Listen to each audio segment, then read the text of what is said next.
Hello दोस्तों, कैसे हो आप सभी और कैसी चल रही है आपकी पढ़ाई। जैसा कि हमने पिछली वीडियो में भी मैं काफ़ी वीडियो लेकर आया हूँ आपके लिए, जिसमें मैंने हिस्ट्री से भी संबंधित क्वेश्चन करवाए हैं।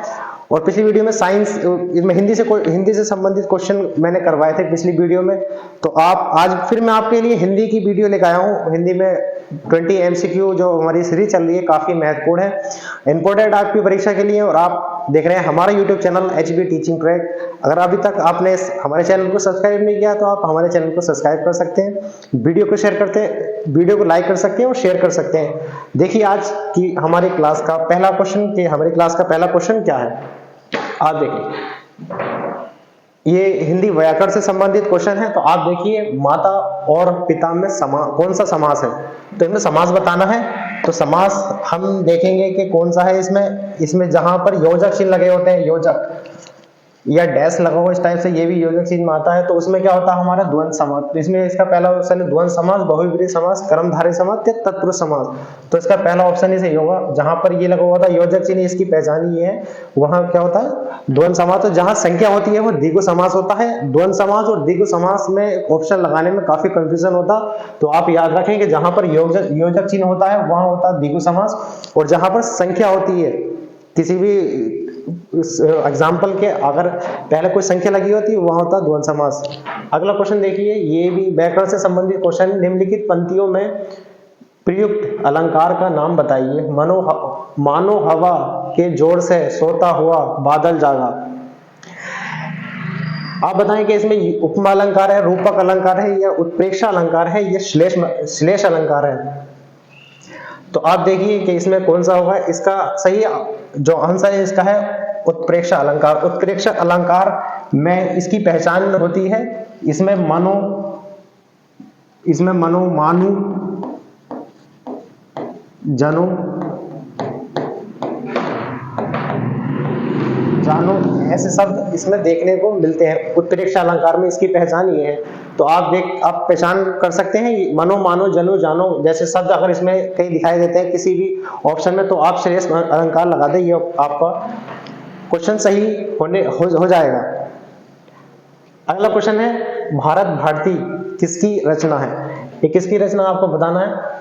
मैथिली शरण गुप्त की रचना है, या सूर्यकांत त्रिपाठी निराला की रचना है, जयशंकर प्रसाद की रचना है, या रामधारी सिंह दिनकर की रचना है। तो ये रचना होगी भारत भारती मैथिली शरण गुप्त की।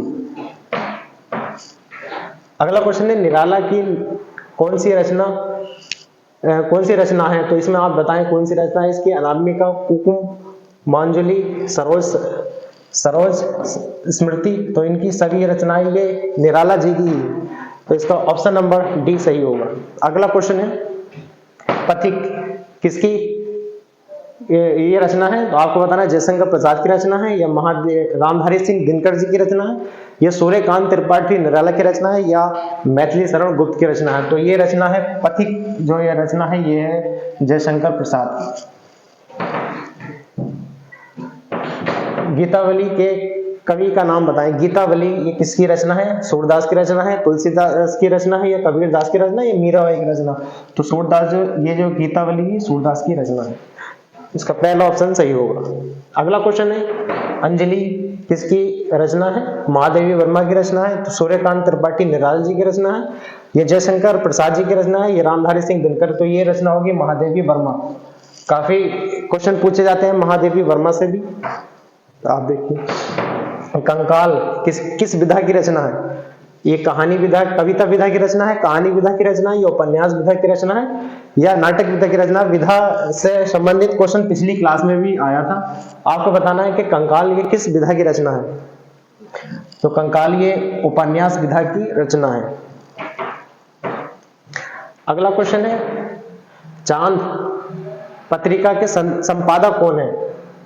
इसका ऑप्शन देखिए आप, महादेवी वर्मा है, सूर्यकांत त्रिपाठी निराला है, जयशंकर प्रसाद जी हैं, या रामधारी सिंह दिनकर हैं। तो इसका सही ऑप्शन, इसका भी सही ऑप्शन क्या होगा, महादेवी वर्मा। काफी इंपॉर्टेंट है, महादेवी वर्मा से क्वेश्चन पूछे जाते हैं। आप देखिए अगला क्वेश्चन क्या है, आकाश गंगा किसकी रचना है। महादेवी वर्मा जी की रचना है, या सूर्यकांत त्रिपाठी निराला जी की रचना है, या जयशंकर प्रसाद की रचना है, या रामधारी सिंह दिनकर की रचना, तो ये भी रचना किसकी है? महादेवी वर्मा की रचना है। अगला क्वेश्चन है द्विवेदी युग के कवि कौन है? किसे द्विवेदी युग का कवि माना जाता है, कहा जाता है? आप बताएं, जयशंकर प्रसाद को, सूर्यकांत त्रिपाठी निराला को, या रामधारी सिंह दिनकर को, या मैथिली शरण गुप्त को? तो यही इसका सही आंसर होगा, मैथिली शरण गुप्त को द्विवेदी युग का कवि कहा जाता है।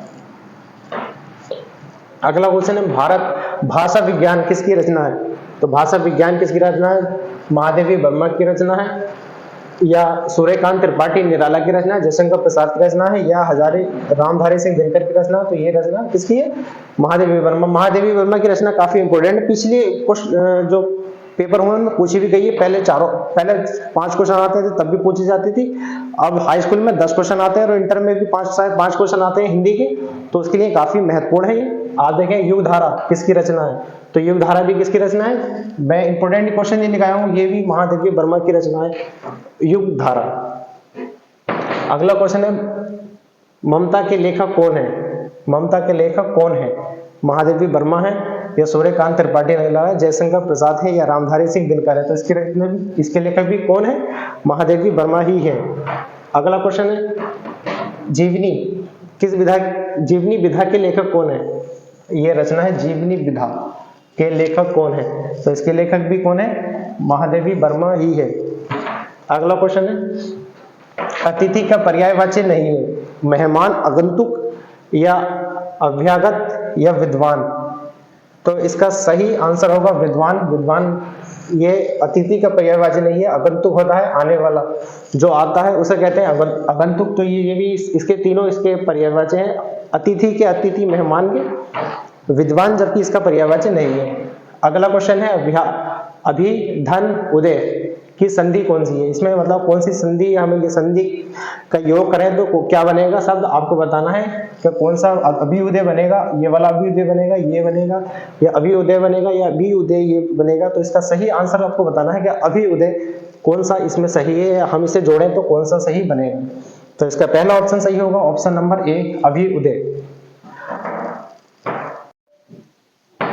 और ये रहा आज की क्लास का हमारा लास्ट क्वेश्चन। इसमें बताना है कि इसमें इसका सही आंसर क्या होगा। महाधन ईश महिष में इसमें कौन सी संधि है? महिष है या महेश है? ये महिष है, ये महिष। इसमें आपको बताना है कि इसका सही आंसर क्या होगा। और हमारे वीडियो से जुड़े रहने के लिए हमारा चैनल को सब्सक्राइब करें, और मतलब वीडियो अगर हमारी अच्छी लगे तो लाइक कर सकते हैं, सब्सक्राइब कर सकते हैं। Thank you so much.